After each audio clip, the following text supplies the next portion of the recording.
the one and only Surekha Bhargavi. Everybody जोरदार तालियों से वेलकम करते हैं उनका यहाँ पर स्टेज पे। Please ma'am join us on the stage now. Thank you.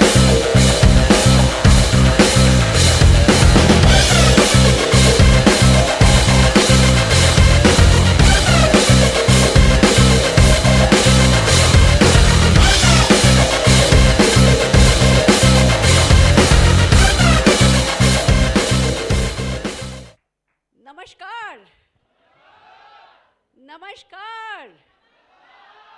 बैठिए, प्लीज बैठिए। धन्यवाद, बहुत बहुत धन्यवाद। सबसे पहले तो मैं राहुल जी एंड यामिनी जी के लिए चाहूंगी हम सब मिलकर के एक बार जोरदार तालियां बजा दें। जोरदार तालियां। सबका ख्वाब होता है, हर एक नेटवर्कर का ख्वाब होता है कि कोई अवार्ड हो जो उसे मिले। और ऐसे ही जैसे जैसे हम थोड़े से पुराने होते जाते हैं इंडस्ट्री में, हमें लगने लगता है कि चलो कोई एक अवार्ड हम ही बना लें। फिल्म फेयर जैसा, ऑस्कर जैसा, सबका दिल करता है। जो आपने किया है ना, वो सबका दिल करता है आप कर गुजरे, उसके लिए बहुत जोरदार तालियां आपके लिए बजाना चाहेंगे। Fantastic, fantastic. और नो डाउट हमारी अमीषा पटेल जी, जिनको देख के सचमुच कहने का दिल करता है कहो ना प्यार है। यस और नो? तो एक बार जोरदार तालियां अमीषा जी के लिए बजा लें। देखिए, ये इंडस्ट्री इजी नहीं है। जिस इंडस्ट्री में उन्होंने इतना नाम कमाया है, कितनी मेहनत करके कमाया होगा, इसका हमें अंदाज़ा होना चाहिए। और अगर आज कोई यहाँ चीफ गेस्ट बनकर के हमारे लिए आए हैं तो बहुत कुछ करके आए हैं, वो डेफिनेटली तालियों के लायक होता है। और फिर नो डाउट जो सबसे बड़ी चीज़ जो कि हमें प्रेरित करती है, मोटिवेट करती है, वो है हमारे बड़े बड़े लोगों का साथ। हमारे साथ हेम पांडे जी हैं, हमारे साथ कमल खान जी हैं, हमारे साथ सुरेंद्र वस्त जी हैं, दीपक बजाज जी हैं। पूरी टीम मिलकर के जो एक दूसरे को, सच बात है, राहुल जी ने बिल्कुल ठीक कहा कि क्या फ़र्क पड़ता है हम किस कंपनी से हैं। हम सब मिलकर के इस इंडस्ट्री को आगे बढ़ाना चाह रहे हैं और वो शायद बात मायने रखती है। तो सब लोगों के लिए एक बार जोरदार तालियां सच्चे दिल से बजाना चाहेंगे। राहुल जी, ये नेटवर्कर लग नहीं रहे? नेटवर्कर हो, नेटवर्कर हो तो हम कब गले से बोलते हैं, हम कब पेट से बोलते हैं, हम तो आत्मा से बोलते हैं। जरा पता तो चले। आ जाओ भैया अपने अवतार में। Are you ready? ये हुई ना बात, प्रूव हो गया। सब किसी ना किसी कंपनी से आए और ये जो अवार्ड मिला है ना, बी हैप्पी। थोड़ी देर के लिए इसका जश्न मना लो। और असली अवार्ड पता है कब होता है? नेटवर्क मार्केटिंग में असली अवार्ड कब मिलता है? जब जो शीशे के सामने खड़े हो ना और अपने आप से कह सको आई हैव अराइव्ड, मैं पहुंच गया। आपको और कोई भी अवार्ड, बहुत सारे अवार्ड बहुत मायने रखते हैं, पर जो सबसे बड़ा अवार्ड मायने रखता है ना, वो जो आप जहां पहुंचना चाहते हो वहां पहुंच गए। क्योंकि इस इंडस्ट्री में ताकत है, आप जहां पहुंचना चाहते हो आपको पहुंचा सकती है। और आप में भी वो ताकत है कि जहां आप पहुंचना चाहते हो वहां पहुंच सकते हो। तो दोनों का जब संगम होता है ना, वो होता है असली अवार्ड। तो कितने लोग इस अवार्ड के लिए तैयार हो?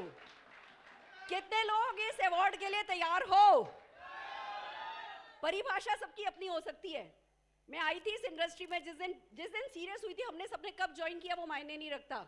हमने कब वो पैर टिकाया, कब हम जितना ऊपर हैं जमीन के उतना नीचे इस इंडस्ट्री में घुस गए, वो पल मायने रखता है। और जब मैं गड़ी थी ना, जब मेरी ग्राउंडिंग हुई थी इस इंडस्ट्री में, तब मैंने कहा था कि अच्छा ये इंडस्ट्री इतनी बड़ी है।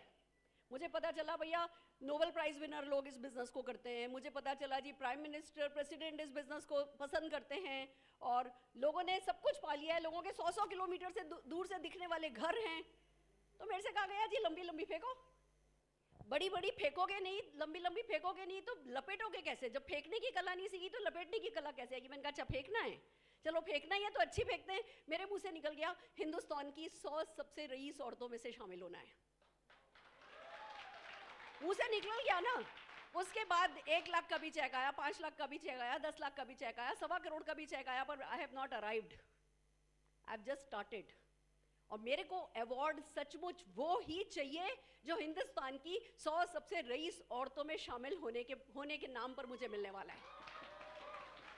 ये करना है आज आपको। जब आज यहाँ बैठे हो ना इस हॉल में, तो फैसला करो कि आप किस अवार्ड को पाना चाहते हो। आप किस दिन शीशे के सामने खड़े होके अपने आप को बोलोगे आई हैव अराइव्ड। इस इंडस्ट्री में बहुत ताकत है। मैं आपको इस बिजनेस की ट्रू पिक्चर बताना चाहती हूँ। हम डायरेक्ट सेलिंग के नाम से सरकार हमें बोलती है, कोई बात नहीं, पर मैं बता दूं, डायरेक्ट सेलिंग हमारे बिजनेस का एक बहुत छोटा सा कंपोनेंट है। हम वो हैं जो यहाँ लिखा है, नेटवर्कर्स, नेटवर्क मार्केटिंग। जैसे रिटेल डिस्ट्रीब्यूशन होता है, जैसे फ्रेंचाइज चैनल होता है, डिस्ट्रीब्यूशन होता है ना, ऐसे ही नेटवर्क मार्केटिंग एक डिस्ट्रीब्यूशन चैनल है, और हम उस चैनल को बना के, बढ़ा के, उसको प्रोडक्टिव बनाने के बदले में कमाते हैं, सफलता पाते हैं। तो जो हम कर रहे हैं वो किसी ने भी जो सोचा है ना, उससे बहुत बड़ा है। तो जब हम किसी बड़ी चीज से जुड़ी गए, अभी हिंदुस्तान के करोड़ों लोगों को ना इस बिजनेस की कोई पकड़ नहीं है, कोई समझ नहीं है, किसी ने एक ढंग की इवेंट भी अटेंड नहीं करी है। जब हमने करी लिए, जब हम इस बिजनेस में आ ही गए ना, तो इस बिजनेस की ट्रू पिक्चर हमें पता होनी चाहिए, और फिर हमें क्या करना है वो हौसला होना चाहिए, वो फैसला होना चाहिए, अपनी ताकत से बड़ी हमें हिम्मत होनी चाहिए उस लार्जर देन लाइफ सपने को पूरा करने की। मैं आपको मेरी ट्रू पिक्चर बताती हूँ। एक सिंपल सी हाउसवाइफ, मैं क्यों आती हूँ, मैं ऐसे किसी भी फंक्शन में एक सिंपल रीजन से आती हूँ कि जब कोई इस इंडस्ट्री के लिए कुछ कर रहा होता है ना, तो मेरा मन करता है कि चलो मैं भी जाकर के थोड़ा सा कंट्रीब्यूशन अपनी तरफ से देकर के आऊँ, क्योंकि इस इंडस्ट्री ने मेरे लिए बहुत कुछ किया है। मैं एक सिंपल सी हाउसवाइफ, एक मिडिल क्लास फैमिली को बिलोंग करती हूँ। मेरे फादर गवर्नमेंट सर्विस में थे, मदर गवर्नमेंट टीचर थी, पापा के पास स्कूटर, मम्मी के पास साइकिल, हम तीनों बहनों के पास साइकिल, ये मेरा पास था। एक चार्टर्ड अकाउंटेंट से मेरी शादी हुई, पर मेरे हस्बैंड चार्टर्ड अकाउंटेंट हस्बैंड के पास भी एक स्कूटर ही था। फिर एक बच्चा आया घर में, छोटा सा बच्चा, और इसको हर महंगी चीज पसंद आने लगी। ये सिलवासा का अनार खा लेता था, ये दिल्ली का अनार नहीं खाता था। ये जगदीश स्टोर के सूट पर हाथ रख देता था, ये लाजपत नगर के सूट पर, अमर कॉलोनी के सूट पर हाथ नहीं रखता था। कितना भी 6 महीने के बच्चे को भी मैं कुछ और बनाने की कोशिश करती थी, वो महंगे कपड़े के अलावा कपड़े ही पहनना पसंद नहीं करता था। सब बच्चे ऐसे ही होते हैं। बच्चों को क्या कॉटन है, क्या सिल्क है समझ में आता है, बच्चों को नेचुरल चीज समझ में आती है। वो तो हम धीमे धीमे धीमे ट्यूनिंग कर देते हैं कि भैया क्या हम अफोर्ड कर सकते हैं। बस इतनी किस्मत अच्छी थी कि नेटवर्क मार्केटिंग मेरे नसीब में आ गया, तो मैंने उसकी ट्यूनिंग नहीं करी कि क्या सस्ता है, क्या तेरे लायक है। मैंने बस अपने माइंड में ठान ली कि जब नेटवर्क मार्केटिंग मिल ही गया है, तो हर वो चीज जिस पे ये हाथ रखेगा ना, वो इसको ला करके देनी है। हर वो चीज जो इसको चाहिए वो इसको दिलानी है। सिर पे मेरे घूंघट था, हिंदी मुझे एक भाषा आती थी, और बस जो भी था मेरे पास वो सपने और डायरेक्ट सेलिंग। दोस्तों, इन दो कामों को लेकर के, दो हथियारों को लेकर के जो मैं निकली, तो बस आगे बढ़ती चली गई। आज ट्रू पिक्चर बताती हूँ। ये बच्चा है, 27 साल का हो गया है। मैं जो काम, बजा सकते हो इस बात पे ताली, क्योंकि जैसे जैसे इंडस्ट्री बड़ी हुई है वैसे वैसे ही बच्चा बड़ा हो गया है। जो काम मैं बसों में बैठ के करती थी, ट्रेन में बैठ के करा करती थी, वो अपनी 1.5 करोड़ की गाड़ी में बैठ के करता है। वो बच्चा जो मेरे साथ बस में, मैं बस में जाया करती थी, पहले तो वो फट्टे वाली बस हुआ करती थी, वो वॉल्वो तो होती नहीं थी। मैं इसको कंबल पे नीचे सुला लिया करती थी, पैर अड़ा करके बैठी रहती थी। वो बच्चा अब आज आराम से 6000 स्क्वायर फीट के घर में रहता है। उसको कहीं ट्रैवल करना होता है तो बिजनेस क्लास एयर ट्रैवल करता है।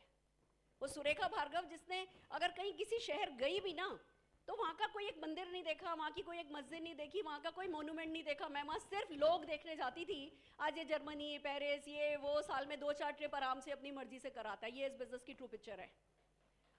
वो मेरी सासू माँ जो अपनी आइडेंटिटी के लिए तरसा करती थी ना, जो हमारे घर में इस बिजनेस की शुरुआत हुई ना, वो भी मैं उन्हीं को देख करके मोटिवेट हुई थी कि भैया आज मैं अपने परिवार को सेंटर में रख लूंगी, आज मैं सब कुछ परिवार के लिए कर लूंगी, पर जब मेरा भी वक्त आएगा, जब मेरी जिंदगी की शाम आएगी, तो कड़वी हो जाऊंगी, तो फ्रस्ट्रेट हो जाऊंगी कि मेरी कोई पहचान नहीं है, मेरी अपनी कोई आइडेंटिटी नहीं है। जिन सासू माँ के लिए, जिन सासू माँ को देख करके प्रेरित होकर के मैंने इस बिजनेस को शुरू किया था ना, आज वो ना करते 35-37 लाख रुपया महीना कमाती है। 72-76 साल की लेडी, उनका हाथ जिंदगी में कभी ऐसे नहीं होगा किसी के भी सामने, वो हमेशा अपने हाथ को ऐसे रख सकती है। ये इस बिजनेस की ट्रू पिक्चर है। और ये घर, गाड़ी, बंगला ट्रू पिक्चर नहीं है।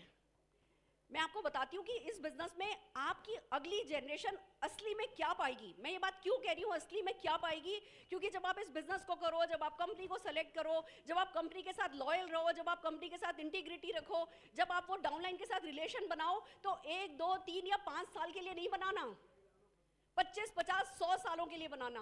मैं आज सिर्फ ये कहने के लिए आई हूँ कि ये कोई एक पैसा कमाने का एक जरिया नहीं है खाली, ये पीढ़ी दर पीढ़ी सफलता देने का भी जरिया नहीं है, ये देश बनाने का, ये परिवार बनाने का, ये खानदान खड़े कर देने का, ये खुद इंडस्ट्री बन जाने के बिजनेस में आ गए हो, इसको उसी नजर से देखना।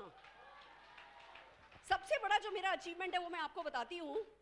निशान बचपन से लोगों को सफल होते हुए देखते हुए बड़ा हुआ। इसका आम व्यक्ति में विश्वास जो है ना, वो हमारी सफलता है। ये जिस रिस्पेक्टफुली जितना ये लोगों को देखता है ना, वो रिस्पेक्ट जो है वो इस इंडस्ट्री की सक्सेस है। आम दुनिया में लोग लोगों पर विश्वास नहीं करते। लोग कहते हैं अरे उससे ये नहीं होगा, उससे ये नहीं होगा। उसको पता है कि जो भी करना चाहेगा वो सक्सेसफुल हो जाएगा, क्योंकि बचपन से सफलता को देखते हुए बड़ा हुआ है। इसको केयर मुझे शब्दों में नहीं सिखानी पड़ेगी, मैंने किसी डिग्री में नहीं सिखाना पड़ेगा कि बच्चे ना लोगों पर विश्वास करो, लोगों के साथ कैसे रिलेशंस बनाओ, कितना लोगों की कदर करो, कितना उनको सम्मान दो।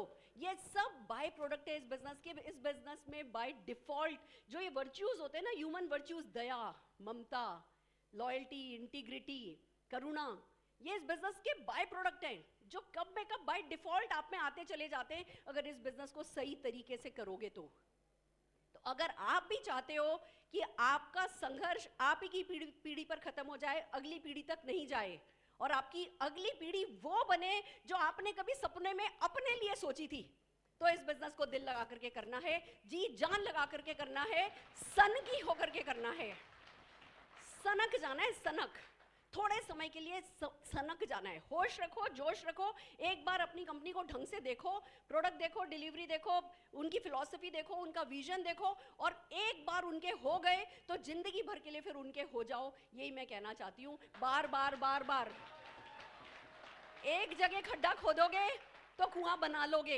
अगर आज 2 फीट इधर खड्डा खोदा, 2 फीट उधर खड्डा खोदा, तो कहीं नहीं पहुंचोगे, कोई कुआं मीठे पानी का नहीं पा सकोगे। तो इस इंडस्ट्री को जरा सीरियसली लीजिए, और जो सफलता हमने पाई है वैसी सफलता आप पा करके दिखाइए। इन्हीं बेस्ट विशेष के साथ मैं आज मेरी वाणी को विराम देती हूँ। ऑल दी वेरी बेस्ट, मिलते हैं।